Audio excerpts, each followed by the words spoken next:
Monsieur le Président, cher public, bonsoir. Alors, lorsque j'ai abordé auprès de certains amis et certaines connaissances le fait que j'interviendrai sur la thématique du Congo belge, avec la question Congo belge assumer ou s'excuser, systématiquement j'ai vu les visages de mes interlocuteurs se crisper. À ce moment, j'ai compris que le sujet était encore quelque peu brûlant. Quoi qu'il en soit, je suis présente et j'affirme que le Congo belge, il faut l'assumer.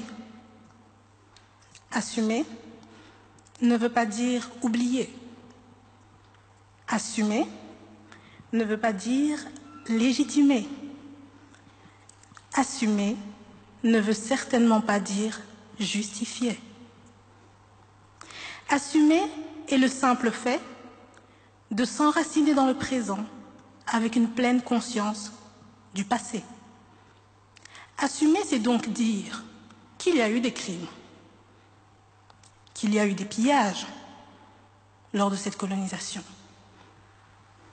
Assumer, c'est dire qu'il y a eu une colonisation et qu'il y a eu une décolonisation. Assumer, c'est dire qu'il y a eu des horreurs et que ces horreurs ont pris fin. Assumer, c'est dire enfin qu'un certain 30 juin 1960, les Congolais ont eu le choix et la possibilité d'exprimer leur refus de n'être qu'un peuple colonisé. Assumer, c'est donc se faire ami de l'intégralité de l'histoire et pas de certains fragments. Concrètement, qu'est-ce qu'assumer? Assumer une colonisation, c'est en parler, c'est en discuter, c'est en débattre, c'est la critiquer et par-dessus tout, c'est en soutirer des leçons. Assumer, c'est ce que la République démocratique du Congo, aujourd'hui, ancien Congo belge, fait tous les jours, en parlant de sa colonisation, en l'enseignant, en la chantant jusque dans son hymne national. Assumer, c'est ce que le Royaume de Belgique ne fait pas. Vous savez, je suis née et ai poursuivi toute ma scolarité en Belgique, donc des maternelles jusqu'à aujourd'hui en deuxième année à l'université. Et depuis ma troisième primaire, on m'enseigne fièrement la résistance belge lors de la Première Guerre mondiale, les 3 jours où les troupes belges ont résisté et ont fait front aux troupes allemandes qui voulaient rejoindre Paris. Donc on me vante 3 jours. Mais jamais on ne m'a parlé des 80 années de la colonisation belge au Congo. On me vante 3 jours. On m'en cache 31 025. Alors, comment expliquer ce complexe sur la question coloniale? Cher Président, cher public, j'ai ma propre théorie. Là où on peut reconnaître au Congo une décolonisation manquée, on doit reconnaître à notre royaume une colonisation et une décolonisation manquée, double échec. En effet, entamé sur les crimes humains de Léopold II, terminé sur les chapeaux de roue dans les années 60, pour le royaume double échec. Alors notre royaume, plongé dans sa mélancolie, n'assume pas son double échec. Et dès que l'on dit Congo, les visages se crispent, la Belgique se cache, la Belgique se braque.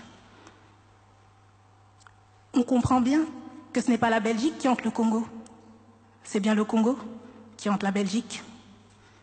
57 années que notre royaume n'a plus de colonie, 57 années que la Belgique tente d'oublier, 57 années qu'elle n'enseigne pas l'histoire coloniale, qu'on n'en parle pas, qu'on ne l'aborde pas, 57 années que la Belgique essaye de s'oublier, devient étrangère à elle-même, 57 années que le royaume s'aliène, 57 années que le royaume s'auto-aliène. Alors, je vous interroge, chers adversaires, comment pouvez-vous parler d'excuses dans un tel contexte? Est-ce que le dialogue doit s'entamer entre le Congo et la Belgique ou entre la Belgique et elle-même? Croyez-moi, si la Belgique a des comptes à rendre, ce n'est pas avec le Congo, mais c'est avec elle-même et son histoire coloniale. Je vous remercie.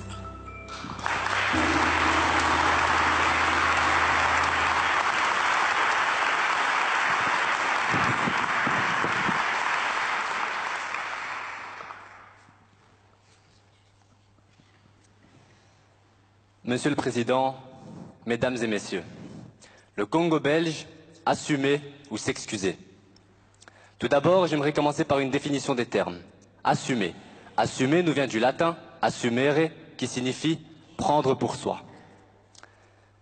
Une chose me dérange dans la valeur que l'on accorde au fait d'assumer dans notre débat. En effet, est-il correct de se poser la question de si oui ou non il faut assumer à partir du moment où la colonisation a commencé, à partir du moment où les actes ont été commis, à partir du moment où le roi des Belges, Léopold II, s'est porté garant de la conférence de Berlin? L'histoire ne nous laisse pas le choix. Elle ne laisse pas le choix à la Belgique de prendre sur soi. À moins que l'on réfute le fait qu'il y ait eu colonisation. Ce raisonnement me pousse à dire que le fait d'assumer n'est pas quelque chose de glorieux ou qui impose l'admiration. C'est simplement la moindre des choses. Malgré cela, aujourd'hui encore, la Belgique n'a pas totalement assumé. On peut l'observer sous plusieurs formes. Tout d'abord, l'histoire officielle a encore du mal à parler de certains faits moins honorables, beaucoup plus tragiques. Au contraire, elle les dissimule. Deuxièmement, on a tellement de mal à parler de ce sujet dans des conditions sérieuses, où des intervenants politiques débattraient sur le sujet avec un réel but derrière. À la place, on préfère en parler dans le cadre d'un spectacle oratoire. Le simple fait que l'on parle de ce sujet ici et maintenant montre à quel point la Belgique n'a pas assumé son passé colonial. Pourtant, assumer les fautes de nos prédécesseurs est un devoir. Le passé colonial de la Belgique fera toujours partie de notre histoire. C'est incontestable. Mais détrompez-vous. Comme je vous l'ai dit, assumer n'est pas suffisant. Assumer doit impérativement s'accompagner d'une demande de pardon. En assumant, on reconnaît ses torts, mais en aucun cas on démontre un sentiment de regret. C'est par le pardon qu'on démontre ce sentiment de regret. Ce premier n'a absolument aucune valeur sans ce dernier. On peut donc en conclure qu'assumer est l'étape juste avant le pardon. Sur la même lancée, est-il correct de se poser la question de si oui ou non il faut s'excuser? Quand j'étais petit, mes parents m'ont appris les bases de la politesse. On salue, on dit merci, on dit au revoir et s'il vous plaît. Dans la même lignée, ils m'ont appris à ne pas faire de mal aux autres. Mais quand j'en fais, à demander pardon. C'est la moindre des choses. Dans le cas présent, s'excuser qu'à une époque, par le biais de nos dirigeants occidentaux, des actes innommables ont été commis. Des actes innommables ont été commis par le simple fait que l'on se permettait de coloniser un pays. Par le simple fait que l'on se croyait supérieur. Par le simple fait qu'ils n'étaient que des indigènes. Je trouve ça triste que 60 ans après, nous ne sommes qu'à cette étape du débat, à se demander s'il faut assumer ou s'excuser.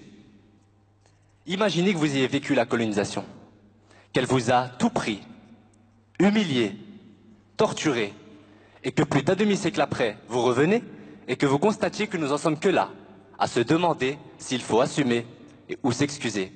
Tout ça dans une bonne conscience. Le pardon n'est pas un signe de faiblesse, mais un des actes les plus honorables. Car s'il y a bien un exercice difficile, c'est bien de demander pardon. Certains me diront, tes excuses n'effaceront pas les conséquences de la colonisation.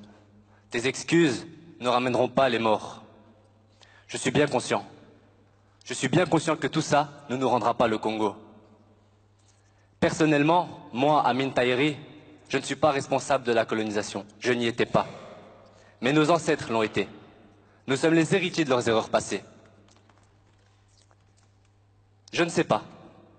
Je ne sais pas si le Congo est prêt à entendre nos excuses aujourd'hui, ce qui serait tout à fait compréhensible, vu la gravité des actes commis. Mais je tiens à ce qu'il sache que moi, en tant que Belge, je suis prêt à lui présenter des excuses, car c'est la moindre des choses.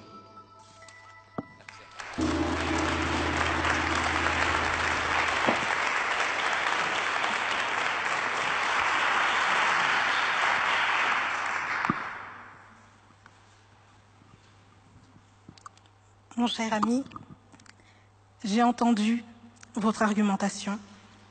Je l'ai écoutée très attentivement. Toutefois, je me maintiens sur ma position. Assumer le Congo belge est un impératif. Je disais dernièrement, lors de ma dernière intervention, qu'assumer nous rendait amis de l'intégralité de l'histoire. Permettez-moi, cher public, Monsieur le Président, d'aller plus loin et de dire qu'assumer nous permet de remettre le présent en question en regardant notre passé. Vous savez, le Congo belge, ce n'est pas l'histoire d'une colonisation, ce sont deux colonisations. D'une part, celle du Congo, à qui l'on a certifié, bien entendu dans le contexte paternaliste et impérialiste de l'époque, une infériorité identitaire et culturelle. Et dans un second temps, c'est celle de la Belgique, à qui toujours, dans ce contexte paternaliste et impérialiste de l'époque, on a certifié une supériorité identitaire et culturelle. Colonisation des esprits, colonisation des consciences, colonisation inconsciente. Petit saut dans le temps, cher public, nous sommes en 1897. Alors, période d'industrialisation en Belgique, la Belgique brille. Et quelque part à Tervuren, un zoo humain. Oui, vous entendez bien, un zoo humain. Vous ne saviez pas? C'est normal, on n'enseigne pas. Dans ces zoos humains, des Congolais. Dans le public, des Belges. Colonisation des esprits, colonisation des consciences, colonisation inconsciente, qui poussa monsieur et madame tout le monde à aller embarquer leurs familles, leurs enfants, voir d'autres êtres humains dans un zoo. Fort heureusement, ce type de spectacle ne se produise plus dans le royaume. Mais comme je l'ai dit au début de mon intervention, assumer nous permet de remettre le présent en question. Alors questionnons-nous. Qu'en est-il de la colonisation des esprits? Combien pensent encore aujourd'hui farouchement au plus profond de leur cœur en une infériorité de l'Afrique et se disent que si l'Afrique souffre, c'est parce que l'Europe est partie? Combien pensent aujourd'hui encore l'Afrique incapable comme de réfléchir et dans notre cas, que le salut du Congo ne peut venir que de la Belgique? Combien? Cher public, détrompez-vous. Nous n'en avons pas fini avec le colonialisme. Certes, le Congo est libre, mais qu'en est-il de nos esprits? Dans combien d'esprits persistent encore des brides d'idées paternalistes qui menèrent en 1884 à la conférence de Berlin? Combien de bombes à retardement parmi nous qui inconsciemment pourraient refaire commencer l'histoire? Assumer nous permet de remettre le présent en question. Alors je m'adresse à vous, chers adversaires, dans un tel contexte de potentielle colonisation des esprits encore présente. Trouvez-vous toujours des excuses légitimes? Les trouvez-vous légitimes?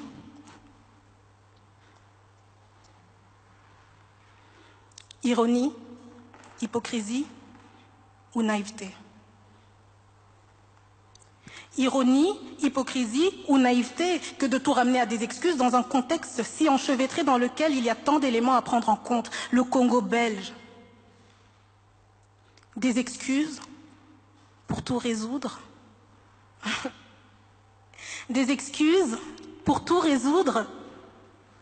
Non. Assumer pour tout résoudre. Le fait d'assumer s'assure que nous avons bien compris les leçons. Personne ne s'excuse, car personne n'a voulu l'histoire. Personne ne s'excuse, car personne n'a été acteur. Non, ne vous excusez pas. Personne n'est responsable. Toutefois, responsables nous sommes du silenciement de l'histoire. Responsables nous sommes du silenciement de l'histoire, du non-respect, de la mémoire. Et moi la première, cher public. Et pour ça, rien que ça, je m'excuse.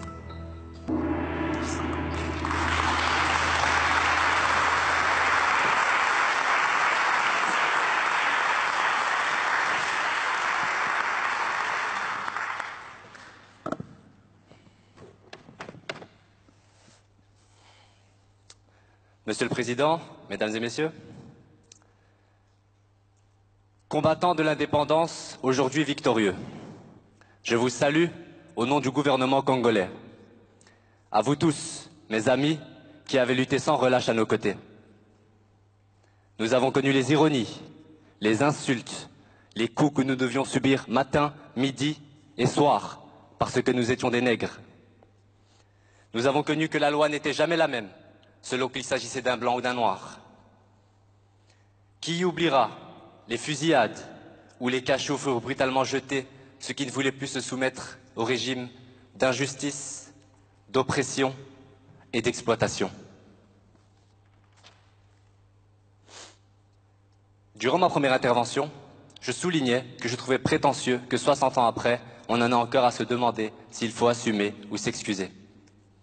Le fait de se poser la question traduit selon moi le sentiment d'hégémonie encore trop présent en Occident à l'égard de l'Afrique.